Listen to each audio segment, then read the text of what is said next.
Bonjour à toutes, j'espère que vous allez bien. Je reviens avec une nouvelle vidéo. Je continue en fait ma série sur les mythes capillaires. Et donc je vais aborder un deuxième mythe capillaire dans cette vidéo. Donc aujourd'hui je vais m'attaquer au silicone. Donc je vous vois déjà un peu sourire, c'est un peu le gros mot quand on parle de soins capillaires. Il y a un peu les méchantes qui utilisent des soins au silicone et puis les gentilles qui utilisent des soins sans silicone. Il y a une guéguerre comme ça contre les produits à base de silicone. Et puis également d'autres substances chimiques que j'ai notamment dévoilées sur mon blog il y a quelque temps déjà, les quats notamment. En fait, la guerre contre les silicones c'est surtout en fait déclaré, on va dire, au début des années 2000, avec la parution de 2 livres. Il y a eu notamment le livre de Lorraine Masset, qui est une coiffeuse américaine qui est devenue un peu la prêtresse des cheveux bouclés aux États-Unis. Vous en avez certainement entendu parler. Et elle a écrit ce bouquin-là qui s'appelle Curly Girl, the Handbook, donc le guide en fait pour les cheveux bouclés. Et en fait, dans ce livre, elle donne des conseils, bien sûr, de soins pour entretenir ses cheveux bouclés, pour essayer d'être le plus naturel possible et de ne pas recourir à des traitements chimiques comme le défrisage ou la permanente ou les techniques pour relaxer les cheveux. Elle explique les méfaits sur les boucles. Et ça, là-dessus, je suis complètement d'accord avec elle. Par contre, c'est vrai qu'elle a aussi taclé les silicones, enfin du moins elle les a condamnés.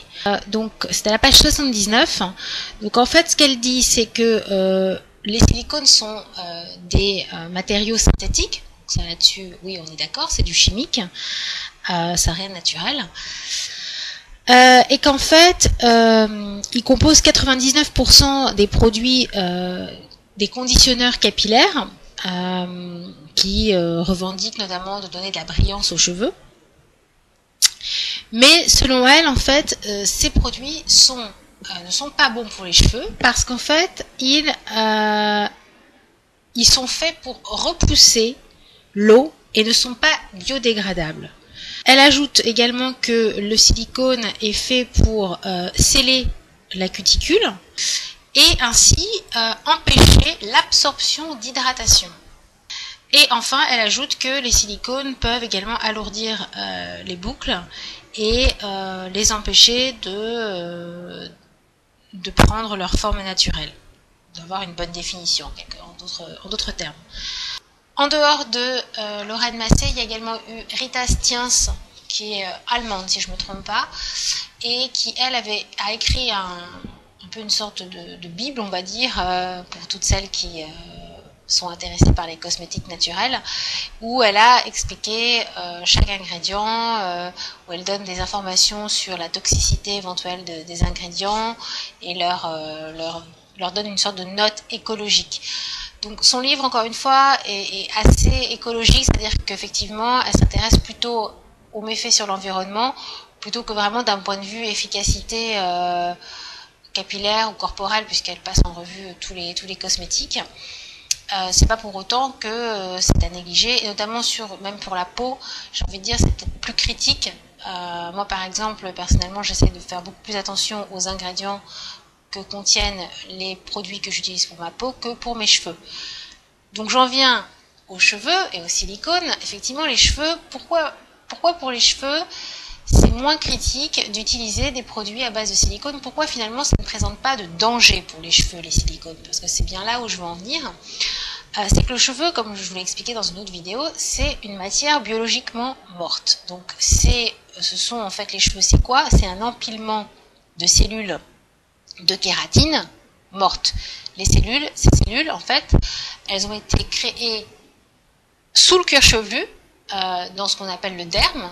En fait, ce sont des cellules qui sont mortes avant même d'émerger, c'est-à-dire qu'elles sont produites et très rapidement, en fait, elles perdent leur noyau et elles meurent.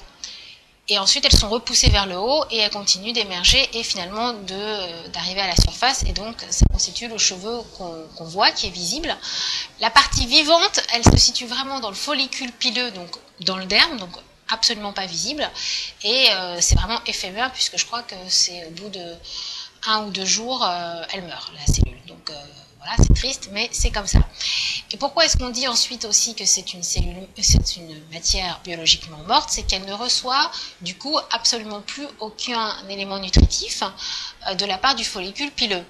Donc ces cellules ne se renouvellent pas, contrairement par exemple aux cellules de l'épiderme. Donc le cheveu, une fois qu'il est poussé, une fois la longueur que vous voyez là, voilà, elle va rester comme ça toute sa vie jusqu'à ce que le cheveu se casse ou tombe de mort naturelle, on va dire. Enfin, une deuxième mort naturelle, entre guillemets, puisque la deuxième mort du cheveu, c'est quand le cheveu se détache.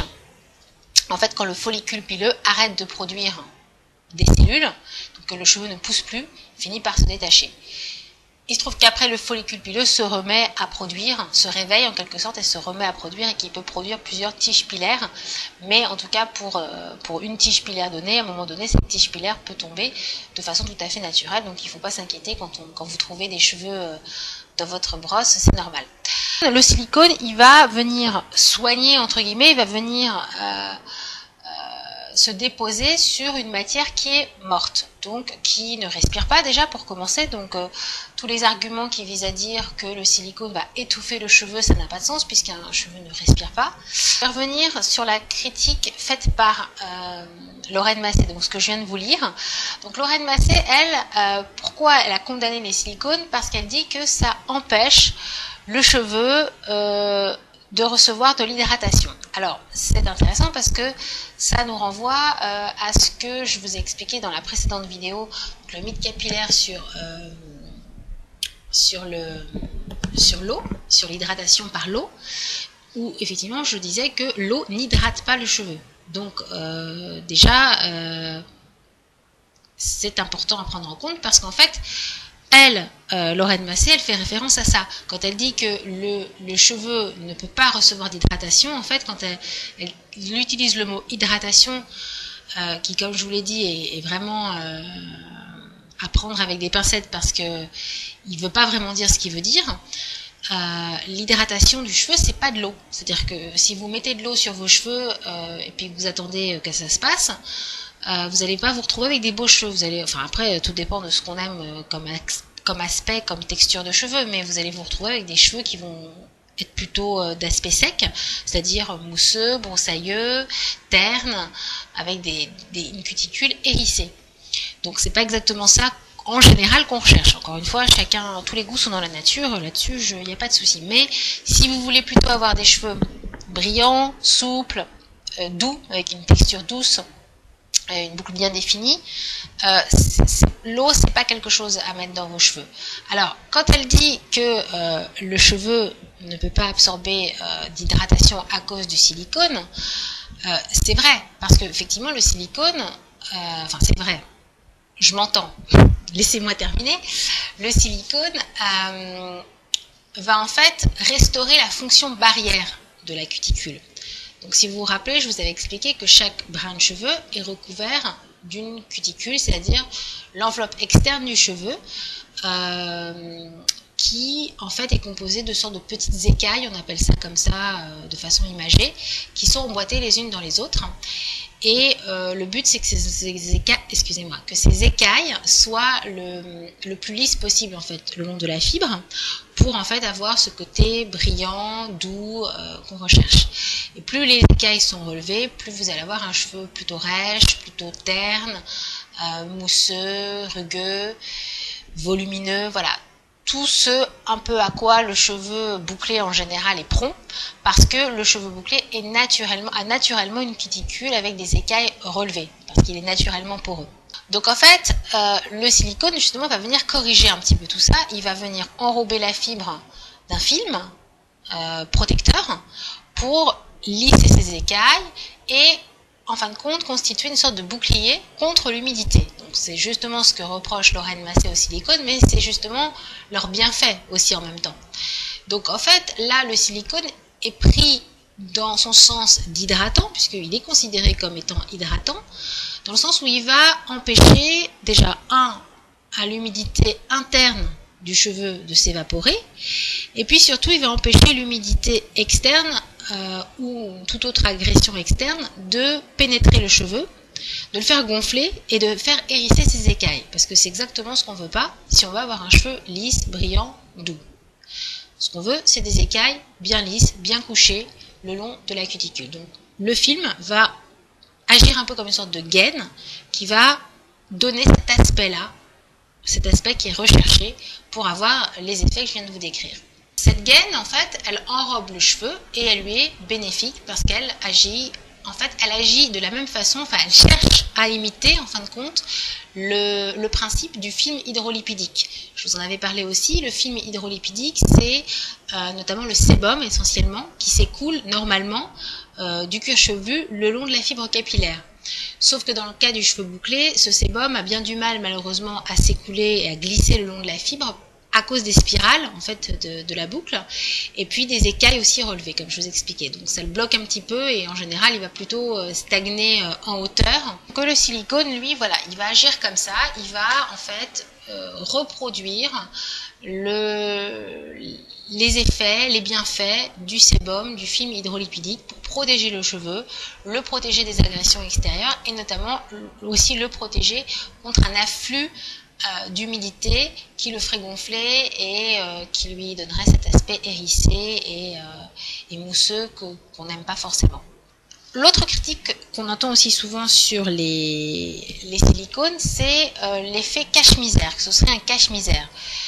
Oui, c'est un cache-misère comme n'importe quel autre ingrédient que vous appliqueriez pour conditionner vos cheveux. Les ingrédients naturels. Les ingrédients naturels sont des cache-misères, c'est-à-dire que à aucun moment vous allez, c'est-à-dire que quand vous mettez le produit, le cheveu peut avoir l'air plus beau, moins abîmé, plus brillant, plus souple, etc. Et puis quand le produit est parti, parce que vous avez fait un shampoing, parce qu'il s'est évaporé ou parce qu'il voilà, il est parti avec des frictions ou n'importe quoi, vous allez vous retrouver avec votre cheveu d'origine, c'est-à-dire abîmé, moche, voilà, enfin comme il était avant que vous mettiez le produit. Voilà, parce que tout simplement, encore une fois, le cheveu est une matière biologiquement morte, qui ne se renouvelle pas, qui ne se reconstitue pas, qui ne cicatrise pas, entre guillemets, qui ne se régénère pas, contrairement à l'épiderme. N'importe quel produit que vous utilisez, de toute façon, ne fera que colmater ou camoufler ou enrober, voilà, mais ne va pas soigner votre cheveu et puis lui redonner une nouvelle jeunesse. Enfin, il va lui redonner une nouvelle jeunesse, mais temporairement, le temps que le produit sera appliqué. Troisième critique qu'on entend également, alors celle-ci en fait elle rejoint ce que je viens d'expliquer par rapport à l'absorption d'humidité, l'absorption d'hydratation. Voilà, on entend que parfois les silicones assèchent les cheveux. Donc effectivement, si on comprend le mot assécher dans le sens où le silicone empêche l'eau de rentrer, oui, mais c'est plutôt une bonne chose parce que comme je vous l'ai expliqué dans ma précédente vidéo et à l'instant, l'eau c'est pas quelque chose de très bon pour le cheveu. Alors, l'eau, je fais un petit rectificatif, et j'avais aussi fait le rectificatif dans ma précédente vidéo. L'eau va permettre aux cheveux d'être plus élastiques, et donc pour redonner un peu de ressort en fait aux boucles, on leur permet de prendre une forme bien bouclée. Par contre, si vous mettez juste de l'eau et rien d'autre, vous allez avoir peut-être des boucles qui vont éventuellement un peu se former, qui vont être dynamisées, mais elles seront complètement mousseuses, elles seront emmêlées et elles seront pas brillantes.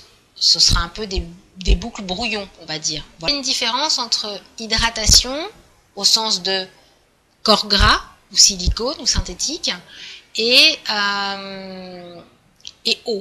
eau qui sert plus à mettre en forme et à éventuellement booster un peu l'élasticité du cheveu.